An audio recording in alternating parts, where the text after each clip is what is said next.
자, 국회 윤리특위 심사자문위원회로부터 코인 논란으로 국회의원 제명 권고를 받은 김남국 의원, 오늘 동아일보 보도입니다. 동아일보가 단독으로 보도한 내용인데 이거 새롭게 나온 내용인 것 같아요.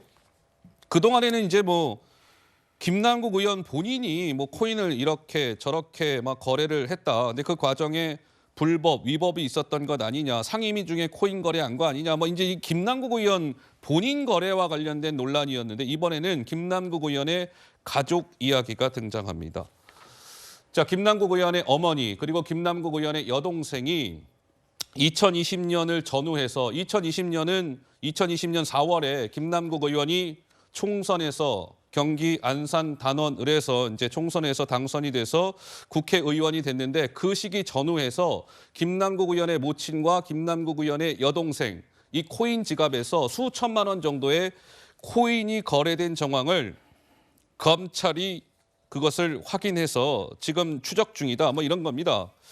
그런데 보시면 2020년 이전에는 김남국 의원의 모친과 여동생이 비트코인 이런 거를 중점적으로 거래했는데 어찌된 일인지 총선이 있었던 2020년 총선 이후에는 김남국 의원의 모친과 여동생도 비트코인을 중점적으로 거래해 왔는데 이게 좀 종목들이 바뀌죠. 2020년 이후에는 위믹스, 마블엑스, 메콘코인, 클레이페이 이런 신생코인, 잡코인 이런 것들을 거래했다는 거예요.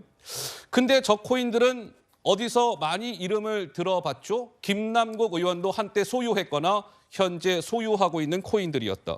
최수영 평론가님 무슨 생각이 드시는지요? 자, 저걸 보면서 물론 2020년 이전에 이제 국회의원 되기 이전에 김남국 의원이 꽤 오래 기간 이제 코인 거래를 한 걸로 나타나는데 그때 보면 주로 이제 말하자면 대중들이 많이 알고 시장에서도 좀 가치가 있는 것으로 알려진 비트코인 이런 것으로 이제 주로 하다가 총선 당선된 전후로 되면서 저렇게 이른바 신생코인, 잡코인이라고 그러죠. 참 듣기도 생소한 저런 코인들이 등장합니다. 근데 네.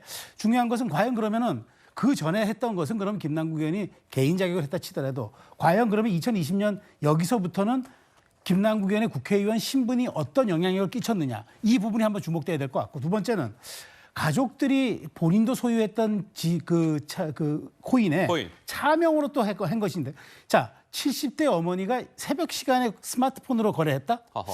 많은 분들이 여기서 그게 가능할까라는 또 생각을 가질 거예요. 그러니까 이 부분도 한번 들여다봐야 돼요. 그러니까 왜냐하면 본인이 갖고 있기에 양이 많으니까 이것을 어머니나 혹시 여동생 같은 가족으로 또 이걸 좀 확대한 건 아닌가 이런 또 의혹이 드는 것도 검찰이 들여다봐야 되겠고 예. 그다음에 이런 데서 혹시 본인이 미공개 정보들을 또 취득한 것을 공유한 건 아닌가. 그래서 오히려 이제 본인의 문제보다도 이것은 이제 가족 전반에 걸친 문제로 확산되면서 본인이 여러 가지 재산 증식에 대한 문제라든가 어떤 그 재산 신고라든가 이런 문제까지도 확대해서 볼 수 있는 그런 단초를 제공할 수 있기 때문에 예. 이 부분에 대해서는 김남국 의원이 이건 또 뭐냐고 또 누가 질문하면은 구체적으로 질문하라고 항변할 것이 아니라 여기 대해서는 정말 그 소상히 답변하는 게 저는 순리라고 생각합니다.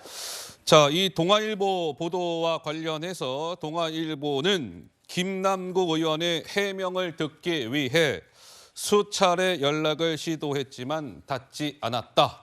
이런 문구도 이 기사에 있었습니다. 참고로 말씀을 드리고요.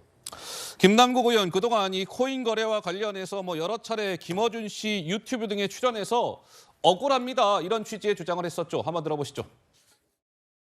지금까지는 자제해 왔지만 터무니없는 허위사실 이런 부분에 대해서는 강력하게 싸울 생각입니다. 거짓말 탐지기를 가져다 놓고 제가 조사를 받겠다. 일체 미공개 정보며 로비며 그런 의혹들이 하나도 없기 때문에 다 협조하겠다고 말씀드렸던 겁니다. 미공개 정보를 이용했다라고 하는 그 의혹을 제기를 하면 거기에 대한 구체적인 근거를 가지고 의혹을 제기하는 게 맞다라고 생각이 됩니다. 어떤 근거를 가지고 그 의혹을 제기하시는 거죠, 기자님? 어떤 코인, 어떤 가상화폐 말씀해 주세요. 그래서 최수영 평론가가 잠깐 말씀을 주셨습니다만 이 변창호라는 코인 사관학교 대표는 이른바 김남국 의원의 모친과 여동생 코인 지갑에서 2020년 전후로 코인이 수천만 원 거래된 것과 관련해서 이 점을 의심했더군요. 김남국 의원이 가족 명의로 차명 거래를 한 것인지 아니면 김남국 의원이 가족들에게 야 이런 거 있어 미공개 정보를 제공한 것인지 철저한 수사, 검찰 수사로 규명되어야 한다. 장최고는 또 김남국 의원 코인과 관련해서 그동안 여러 차례 이야기를 해왔는데 이 부분과 관련해서는 어떤 말씀을 주시겠습니까? 그러니까 저는 김남국 의원이 이제 갈 때까지 간 것 같아요. 허허. 동아일보 보도를 보면 그 70대 노모께서 예. 새벽에 코인 거래한 내역까지 지금 나왔다고 하잖아요.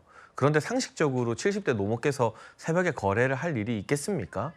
이거는 차명 거래가 굉장히 의심되는 상황이거든요. 예. 그러니까 이제 가족들의 거래 내역까지 나온 마당에 더 이상 의원직을 유지하고 뭐 본인의 코인과 관련된 의혹을 덮으려고만 할 것이 아니라 이 외부 위원들로 구성된 윤리자문위의 이 징계 권고 제명을 좀 달게 받아들이고 예. 진실을 좀 밝히고 겸허하게 일반인의 신분으로 돌아가서 수사를 받는 것이 예. 그동안 국민 세금으로 그래도 3년 넘게 월급 받고 살지 않았습니까? 대우받으면서 예. 국회의원 했던 마지막 도리라는 생각이 들고요. 더 이상 가면 갈수록 저도 뭐 김남국 의원과 제가 고소전도 펼치고 막 세게 붙지만 이게 마음 편하지 않아요. 어허. 더군다나 가족들 거래 내역까지 나왔는데 그 언급하는 게. 예. 근데 어쨌든 언론이 의혹을 보도하면 또 정치권에서는 검증을 할 수밖에 없는 거잖아요. 예. 근데 이게 참 마음 불편한 일입니다. 근데 김남국 의원만 의원직에서 물러나면 예. 민주당도 부담을 덜고 음. 국회도 김남국 의원이라는 막혀있는 산이 이제 허물어지면 코인과 관련된 국회의원들의 윤리 기준에 대한 제도 개선 논의를 한층 더 활발하게 할 수 있거든요. 예. 근데 김남국 의원 건이 딱 걸려 있으니까 뭐 제도 개선 논의를 하려고 해도 저희 국민의힘 입장에서 볼 때 이거 김남국 물타기 아니냐가 되는 거고 예. 민주당도 김남국 의원이 걸려 있으니까 뭐 윤리적 기준에 대해서 막 선제적으로 목소리 높이기 힘들고 서로가 다 어려운 상황이거든요. 네. 근데 이 여야 정당과 국회가 공존할 만큼 김남국 의원의 의원직이 그렇게 가치가 있는 겁니까? 그렇지 않습니다. 그렇지 않다. 본인이 좀 자족함을 알고 이제는 물러남으로써 예. 좀 마지막 유종의 미라도 좀 찍어줬으면 하는 솔직한 호소를 이 자리 빌려서 드리고 싶습니다. 의원직에서 좀 내려와야 되지 않겠냐 뭐 이런 말씀이신 것 같고 근데 뭐 70대 분들도 새벽에 코인을 거래 못하진 않죠. 뭐 하려면 할 수 있는 것이죠. 그러나 뭐 김남국 의원의 여러 차례 지금 5월 5일 날 아마 이게 첫 보도가 나왔을 텐데 그동안의 김남국 의원 논란에 비춰봤을 때 이번 김남국 의원 모친이 70대인데 새벽에 코인 거래한 것은 뭔가 좀 의문이 든다, 의심이 든다. 이제 이런 취지의 말씀들을 주신 거고요. 이제 검찰 수사 과정을 통해서 밝혀지겠죠.